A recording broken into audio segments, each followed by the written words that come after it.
My daughter called me late at night. Dad, I'm at the police station. My stepdad hit me, but now he's claiming I attacked him, and they believe him. When I got to the station, the officer on duty turned pale and stuttered. I'm sorry, I had no idea. I was already halfway to the station when my phone rang again. Detective Cross, I'm so sorry. We had no idea. No idea about what? I snapped, weaving through late-night traffic on Route 5. My Honda Accord speedometer hit 80. That your Detective Ryan Cross, from the DV unit. Sir, we didn't know she was your daughter. My hands tightened on the wheel until my knuckles went white. Where is Emma right now? Interview room 2. But sir, the stepfather has witnesses. Multiple neighbors heard screaming. He's got scratches all over his face and neck. He's pressing charges for assault unless what? Unless she apologizes, admits she lost control. He's being very reasonable about it. Says he doesn't want to ruin her future, but she needs to take responsibility for. I hung up. I'm Ryan Cross, 43 years old, detective with the Seattle PD for 19 years, 15 of those in the domestic violence and sexual assault unit. I've worked over 300 cases, interviewed hundreds of victims, testified in court 47 times. I know every trick, every manipulation tactic, every way an abuser spins a narrative, and my 16-year-old daughter's stepfather was using my own playbook against her. I pulled into the precinct parking lot at 11:47 p.m., threw the car into park, didn't bother locking it. Officer Martinez met me at the door, young, maybe 26, nervous as hell. Detective Cross, I'm so sorry. We ran her ID and didn't realize the last name's different. She said her stepdad hit her, but when we got there, he had injuries and she didn't, and the neighbors backed up his version. Where is my daughter? He led me down the hallway, past the drunk tank, past processing, to the interview rooms where we usually put suspects. They'd put Emma in interview room 2, like a criminal. My daughter, 16 years old, honor roll student, varsity volleyball player, kid who'd never been in trouble in her life. Through the two-way glass, I could see her, sitting at the metal table, arms wrapped around herself. There was a bruise blooming dark purple across her left cheek, split lip. Mascara streaked down her face from crying, but what destroyed me was the look in her eyes, hollow, defeated, like she'd realized that no one was going to believe her. I opened the door. Dad, her voice broke on the word. She stood up so fast the chair scraped. Dad, he hit me first. I swear to God, I just pushed him away. That's all I did. But nobody believes me, and Mom keeps texting saying I need to apologize, and I pulled her into my arms, felt her whole body shaking. I know, baby. I know. I believe you. She sobbed into my shoulder. He's going to get away with it. He always gets away with it. Those words. Always. Not he'll get away with this, but always. Meaning this wasn't the first time. I'd failed her. I'd known something was wrong, and I'd failed her anyway. I pulled back, looked at her face. How long? Dad, Emma, how long has he been putting his hands on you? 3 months, maybe 4. It started small, grabbing my arm too hard, shoving me against the wall, blocking doorways so I couldn't leave. Mom said I was being dramatic, that Marcus was just stressed from work, that I needed to be more respectful. My jaw clenched. Why didn't you tell me? I tried. 2 months ago. I told you he was getting aggressive and you said you'd keep an eye on it and you'd talk to Mom, but nothing changed. She was right. 2 months ago, Emma had called me crying, said Marcus was being mean and getting in her face. I'd called my ex-wife Jennifer. She'd said Emma was exaggerating, that Emma was going through a difficult phase, that Marcus was actually very patient with her attitude. I'd believed Jennifer. Why wouldn't I? We'd been divorced 6 years, but we'd always co-parented well. She'd never lied to me about the important stuff. I'd told Emma to give it time, to try being more understanding, to remember that blended families took work. I'd told my daughter, my baby girl who'd never lied to me in her life, to try harder to get along with the man who was abusing her. I'm sorry, I said. God, Emma, I'm so sorry. It doesn't matter now. Her voice went flat. He's going to press charges. I'll have a record. It'll ruin college applications. And Mom's threatening to sue for full custody because I'm violent and unstable over my dead body. Stay here, I said. Don't talk to anyone. Don't sign anything. I'll handle this. I walked into the hallway. Marcus Webb stood there with 2 officers, playing his part perfectly. Concerned stepfather. Reasonable. Respectful. Hurt, but willing to be forgiving. He was 41. Investment banker. 6'2", athletic build. Expensive watch. Designer suit even at midnight. The kind of guy who looked trustworthy, who looked like the victim. Detective Cross, he said, with fake sympathy dripping from every word. I'm so sorry it came to this. I really am.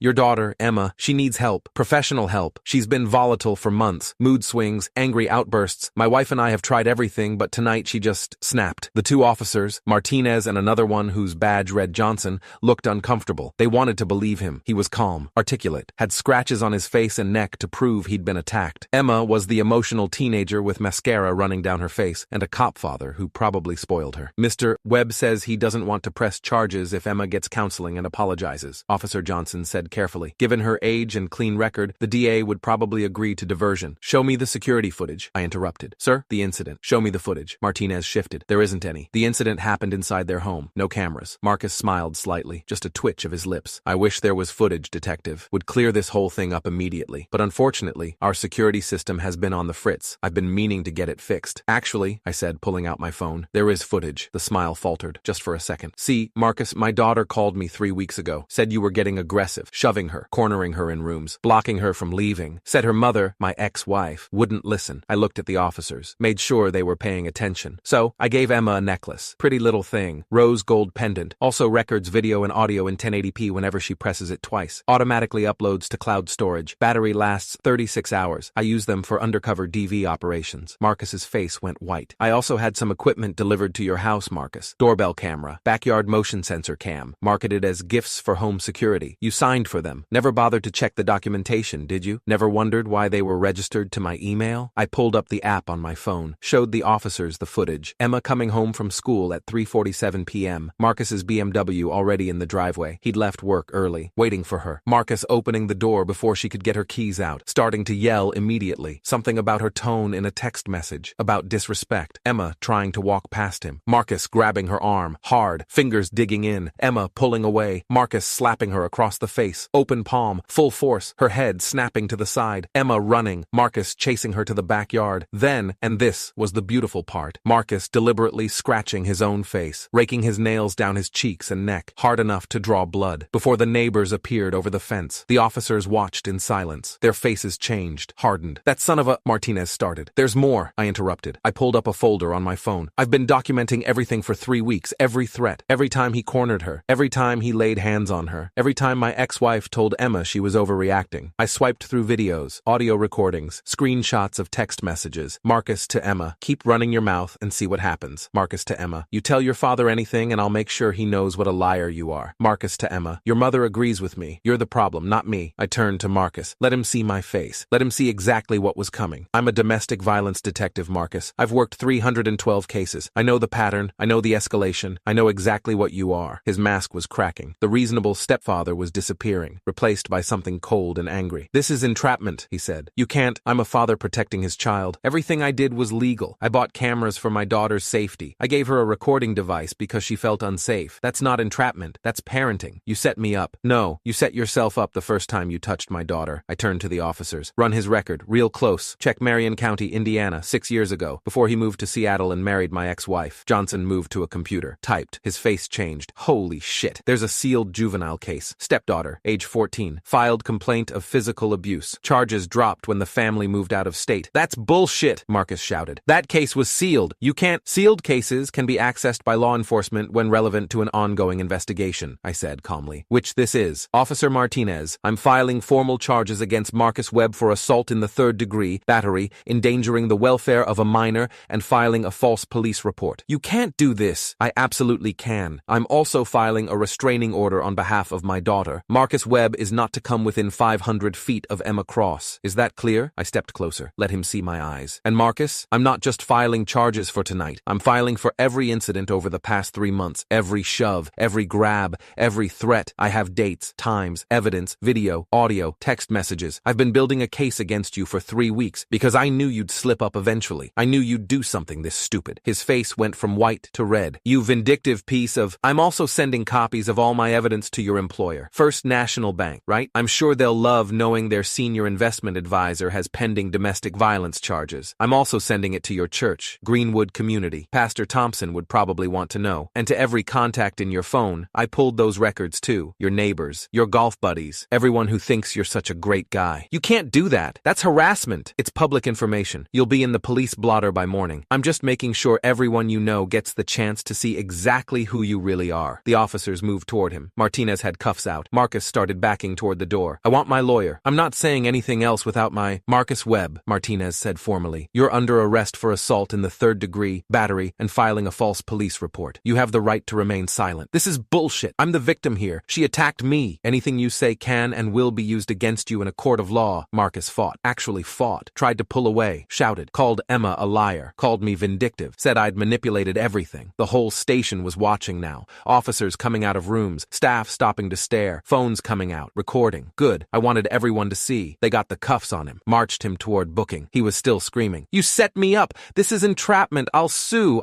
You'll what? I said calmly. Press charges? You just tried to frame a 16-year-old girl for assault because she defended herself when you hit her. You scratched your own face to make yourself look like the victim. I have video of all of it. Video that's already backed up in 3 different locations. Video that I'm sending to the DA tonight. I smiled. Couldn't help it. And by tomorrow morning, your face will be on every news site in King County. Investment banker arrested for domestic violence. Stepfather caught on camera framing teenage victim. Which headline do you think will get more shares? Marcus looked at me with pure hatred. You destroyed my life. No, I said quietly. You destroyed your own life the first time you put your hands on my daughter. I just made sure everyone would see what you did. They took him away, still shouting, still making threats. I went back to Emma. She was standing at the glass watching, tears still streaming, but she was smiling. Actually, smiling. Did you really record everything? She asked. Every second since you first told me something was wrong. Why didn't you just arrest him weeks ago? Because I needed it to be ironclad. I needed him to hang himself so completely that he couldn't talk his way out. Guys like Marcus, they're good talkers. They convince judges, convince juries. I needed evidence so overwhelming that nobody could doubt you. She hugged me. I thought nobody would believe me. I'll always believe you. Always. Officer Martinez approached. Detective Cross, do you need anything for your daughter? EMT to document injuries? Victim services? Yes, all of it. And I want photos of every bruise, every mark, full medical examination. I want this documented properly. Yes, sir. The EMT arrived. Young woman, maybe 30. Name tag read Rodriguez. She was gentle with Emma. Asked permission before touching. Explained everything. Contusion to left zygomatic bone, that's the cheekbone. Split lip. Bruising to right upper arm consistent with finger grip pattern. Older bruising on both forearms. Various stages of healing. She photographed everything. Documented it all in her report. Has this happened before? Rodriguez asked Emma gently. Emma nodded. 3 months, maybe longer. It started small. That's how it always starts, Rodriguez said. She looked at me. Your daughter's very brave. After the EMT left, a woman in plain clothes arrived. Late 40s. Professional, kind eyes. Detective Cross? I'm Angela Martinez, victim advocate with King County. Officer Martinez called me. No relation. Different Martinez. She smiled at Emma. I'm here to help you navigate what comes next. The restraining order, the court process, counseling resources, whatever you need. Emma looked at me. I nodded. For the next hour, Angela explained everything. What to expect at the arraignment, how restraining orders work, support groups for teen domestic violence victims, therapy options. Will I have to testify? Emma asked. Probably, Angela said gently. But you won't be alone. Your father will be there. I'll be there. And with the video evidence, the defense won't have much room to maneuver. At 1:23 a.m., my ex-wife Jennifer showed up. She burst into the station in yoga pants and a sweatshirt, hair in a messy bun, no makeup. Where's my daughter? What the hell did you do to Marcus? I stood, positioned myself between her and Emma. I had him arrested for assault and battery, among other charges. This is insane. Emma attacked him. The neighbors saw Marcus chase Emma into the backyard after he hit her, which I have on video, along with video of Marcus deliberately scratching his own face to frame her.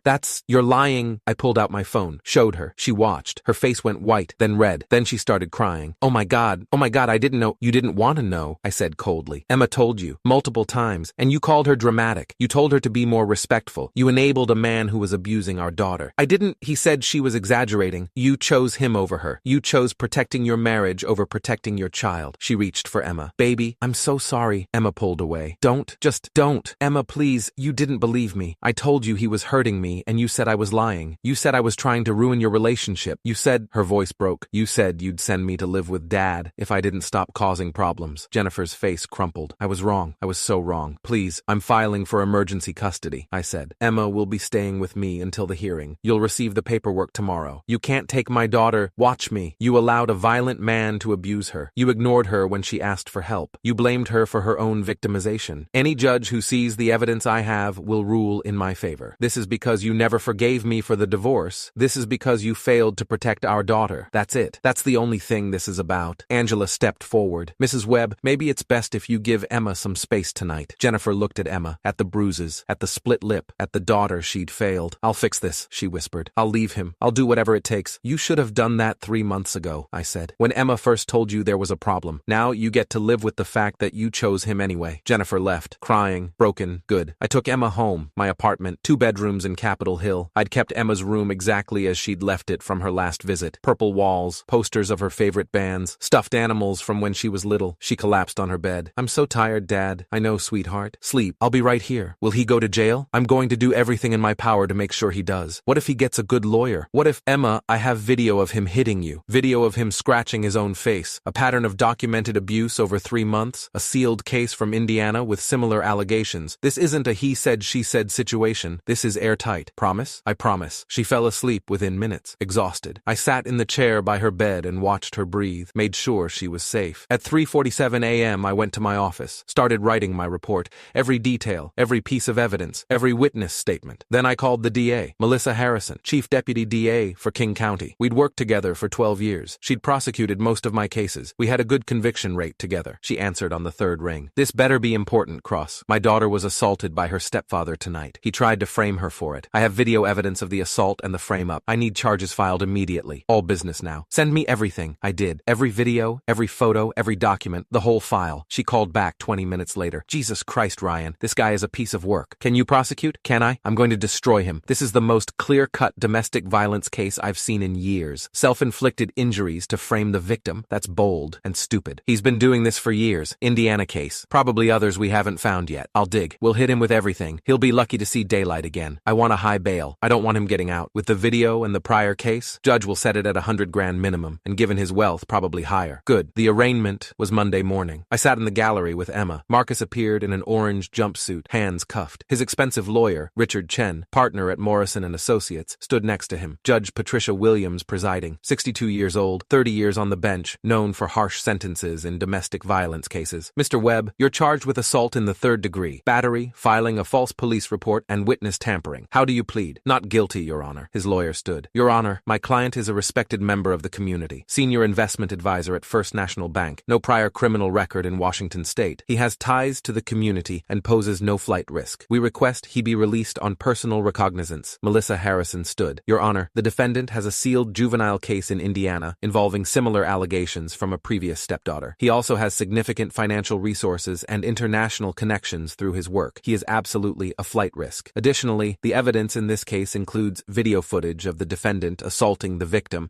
and then deliberately injuring himself to frame her. This shows consciousness of guilt and a willingness to manipulate the justice system. We request bail be set at $250,000. Your Honor, that's excessive, Chen started. I've reviewed the evidence packet, Judge Williams interrupted, including the video footage. Mr. Webb, you're a grown man who struck a 16-year-old girl and then attempted to have her arrested for assault. Bail is set at $300,000, cash or bond. Marcus's face went gray. He couldn't make bail. Tried to leverage his investment accounts, but they were mostly tied up in stocks and couldn't be liquidated fast enough. He sat in King County Jail for 3 weeks before trial. The trial was brutal for him. Melissa put Emma on the stand, let her tell her story, show the jury her bruises, explain how Marcus had systematically terrorized her for months. Then she played the videos, all of them, the necklace cam footage, the doorbell camera, the backyard sensor. The jury watched Marcus hit Emma, watched her run, watched him chase her and then claw his own face before witnesses arrived. It took them 47 minutes to convict on all counts. Sentencing was 2 weeks later. Judge Williams looked at Marcus with disgust. Mr. Webb, you abused a position of trust. You abused a vulnerable child. You attempted to manipulate law enforcement and the justice system to further victimize your victim. I'm sentencing you to the maximum under state guidelines, 5 years in prison. You will also be required to register as a domestic violence offender upon release, complete a batterer intervention program, and maintain no contact with the victim for life. Marcus stood there, silent, broken. His employer had fired him the day after his arrest. His church had removed him from the board of directors. His friends had abandoned him once they saw the videos, because I'd made sure every single one of them got copies. His reputation was destroyed. His career was over. His life as he knew it was gone. Good. 6 months after the trial, Emma and I sat in the kitchen of our apartment. She was doing homework. I was reviewing case files. Dad? Yeah? Thank you for believing me, for fighting for me. Always, kiddo. That's what fathers do. Mom asked if she could see me this weekend. Jennifer had left Marcus the day after his arrest, filed for divorce, gone to therapy, started trying to repair her relationship with Emma. What do you want to do? I don't know. She says she's sorry. She says she's changing. It's your choice. I won't force you either way. Will you come with me? If I decide to see her? Absolutely. She went back to her homework. I went back to my files. My phone buzzed. Email from Angela Martinez, the victim advocate. Detective Cross, thought you'd want to know. 2 more victims from Marcus Webb's past have come forward. One from Indiana, one from Illinois, both willing to testify if needed. Building a pattern case for civil suits. Your daughter's courage gave them courage. I showed Emma. She read it, smiled. He's really done for, isn't he? Completely. Good. We ordered pizza, watched a movie. Normal Saturday night, like it should have been all along. Emma fell asleep on the couch halfway through. I covered her with a blanket, watched her sleep. Safe, protected. Marcus had thought he was untouchable. Thought his wealth, his position, his credibility would protect him. Thought he could manipulate the system. Thought nobody would believe a teenage girl over a respected banker. He'd forgotten one crucial detail. That teenage girl's father was a detective who'd spent 15 years taking down men exactly like him. And I'd made sure that every single person in Marcus Webb's life knew exactly what kind of monster he really really was. Emma was safe now. That's all that mattered. Everything else was just justice.